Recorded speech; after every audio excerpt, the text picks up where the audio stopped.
are going to be making a seafood pie. It's more of a winter dish, but as you can see from the pictures we showed at the beginning, today's a cool, overcast, rainy day, a nice day for a nice warm fish pie. So to start with, I'll give you a look of our ingredients. We have some milk, some smoked fish, some white fish. That needs to be a meaty white fish, so it gives you some substance. Some prawns, some Dijon mustard, some butter, plain flour, salt and pepper, the zest and juice of a small lemon, some dill, a bay leaf, and some potatoes.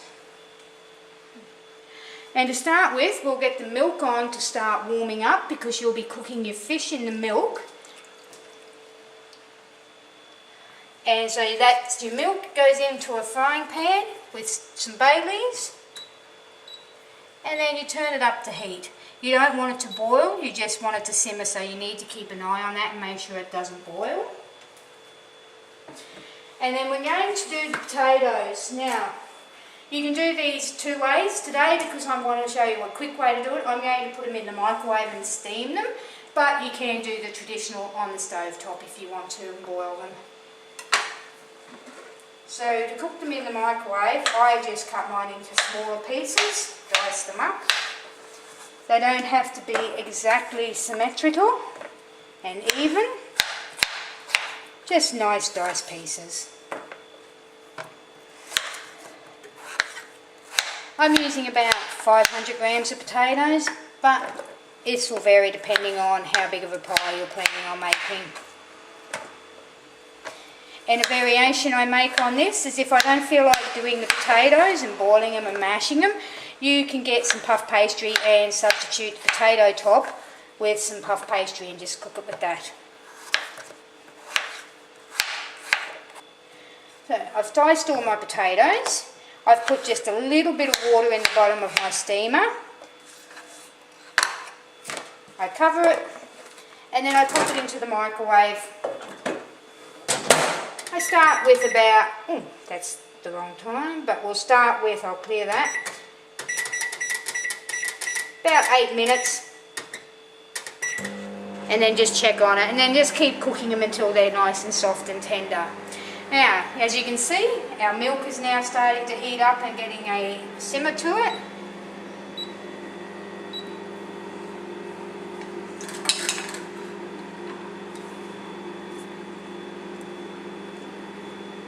I've turned it down because you do only want it simmering. You're only going to poach the fish, and then you grab your pieces of fish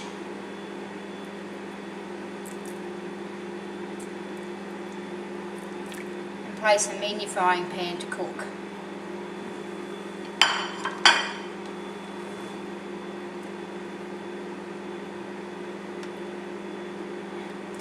Now you only need to give this about 5 minutes or so. Turn the fish halfway through, especially these ones here that are sticking out of the milk.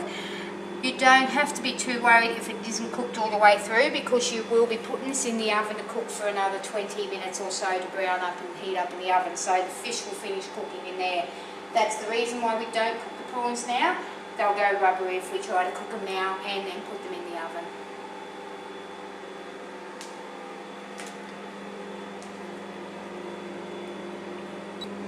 Okay, so the fish has now been cooking there for about 2 to 3 minutes. I'm just going to turn them over so the other side gets a bit of a basting and poaching. Try not to break it, but if it does, no big deal because you're about to flake it later when it cools down. So we'll let that cook now for another couple of minutes before we pull it out onto a plate and wait for it to cool down so we can flake it.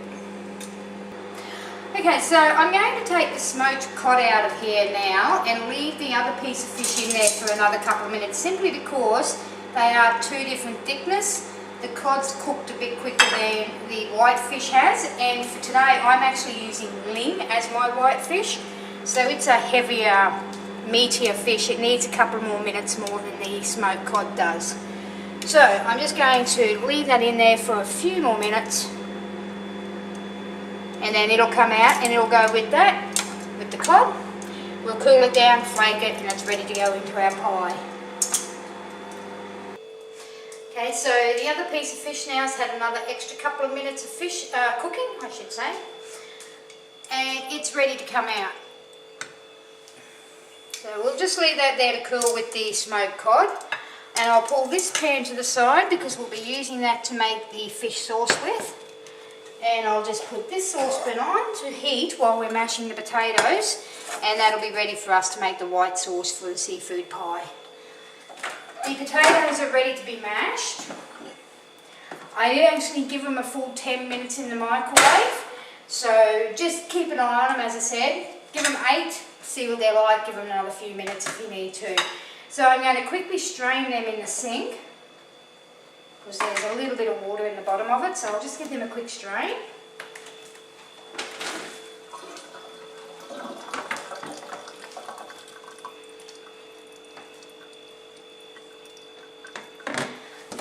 And then put them into a bowl to be mashed over here. Just a simple matter of mashing the potatoes. Right? Put in what you would like to put in. I put a bit of margarine in mine with a bit of milk.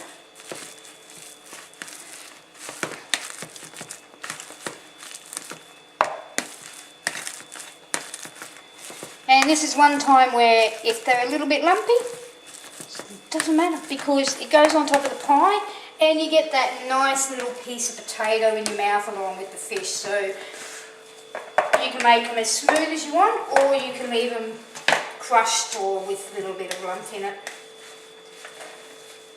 I like to mash my potatoes a little bit before I put anything in because I find that helps make them smoother. And then it's just a matter of putting some margarine in, or butter, and a dash of milk, and mixing that through.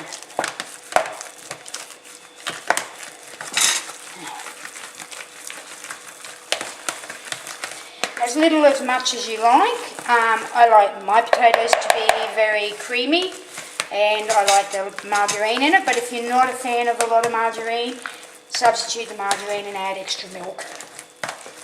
That's ready to go, and you can just leave that to the side and ready to go on top of the pie when you make the white sauce.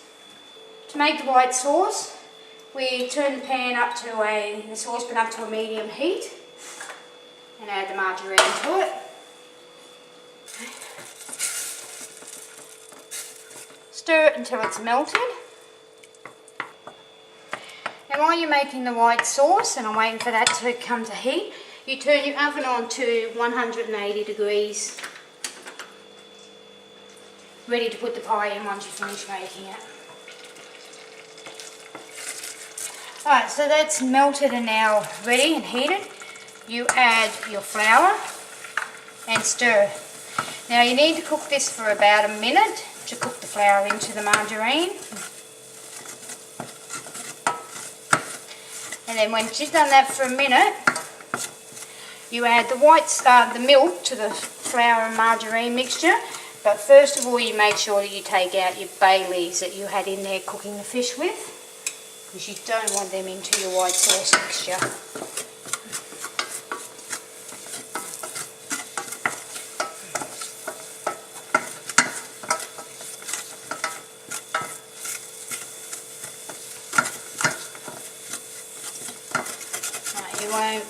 You don't want that flour to burn onto the bottom, so keep it moving. And then I grab a whisk for this part, and I slowly add just a little bit of the milk to start with, and mix that through.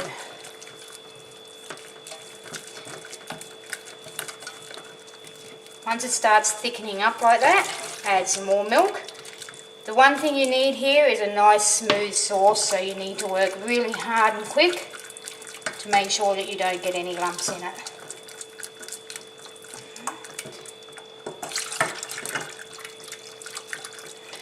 As you'd seen, there was a little bit of fish in the bottom of that pan. I just put it in with the sauce mixture because it's all going to go in with the other fish and add flavour. Okay, I'm just going to leave that to sit there and finish thickening and cooking on that low heat while we flake the fish and get it ready to go into the oven the white sauce. We're going to flake the fish now, ready to put into the pie. While you're doing that, just check that there's no bones in there. So you don't want it cut up too small. Nice thick chunks.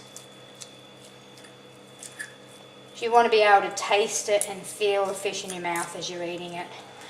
Don't throw away the milk and the juice that's come out of the fish. Pour that back into your container. That'll all add flavour. Now, whether you keep the skin or not is up to individual choice. There's no reason why you can't. And as you can see there's a good example. There's some bones right there for that fish.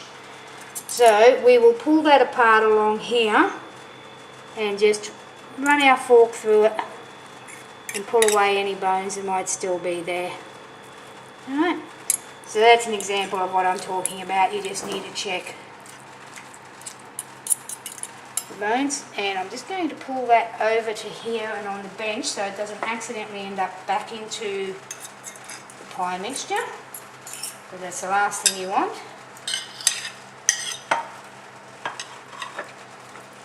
And the same with the second piece of smoked cod. Just check for bones again. This one seems to be clear of them. Break it into nice big bits.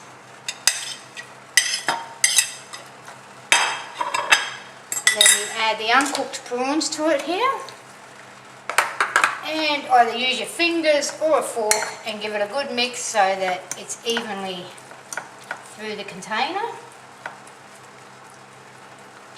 Then we go back to our white sauce, which is cooking over here. If you think it's gone too thick for you, add a little bit more to it, a little bit more milk to it, and that'll thin it down for you. Ours is ready to go, so I will add the last two ingredients into it, which is three, not two, is a couple of tablespoons of Dijon mustard,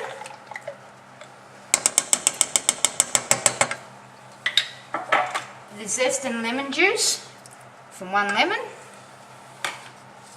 and about 3 teaspoons of dill.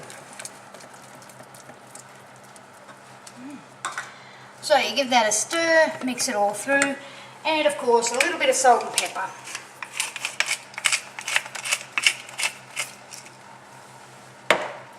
Because I find the smoked cod is a little bit salty, I don't put too much salt into my white sauce mixture.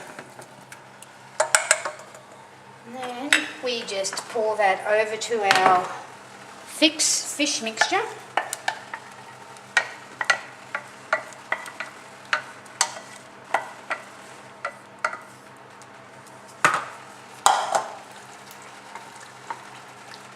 Mix it through so you get some sauce through all of the fish and the prawns.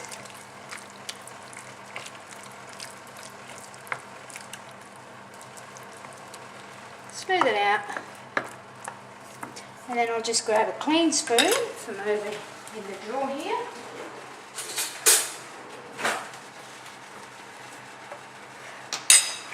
And then you just put your potatoes on top of it.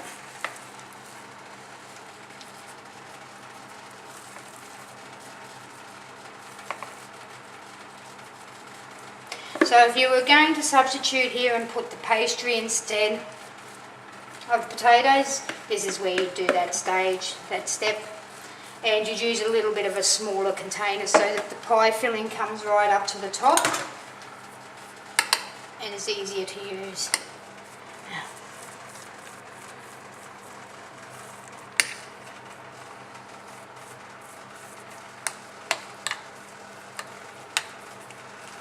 Just spread it out, even as you want on top, and then you can either grab your fork and put a design through there if you want. I don't tend to put anything else on top of this because it should brown naturally without having to have anything else added to it. That's your finished seafood pie. Now it just needs to go into the oven, which is preheated to 180 degrees for about 20 minutes or until it's nice and golden on top. We'll see you when that's finished. Here's our completed seafood pie. I generally like to serve this with either some nice crusty bread or with a tossed green salad, depending on how I'm feeling on the day. You can also add a substitute to the fish here and use whatever fish and seafood that's available at the time or you want to try. That's the good thing about this recipe, is that you can add and change things as you want, make a completely different pie from one try to the other. If you like this recipe, click on the link below and that'll take you to my website where you'll be able to print it off and follow it. Thank you.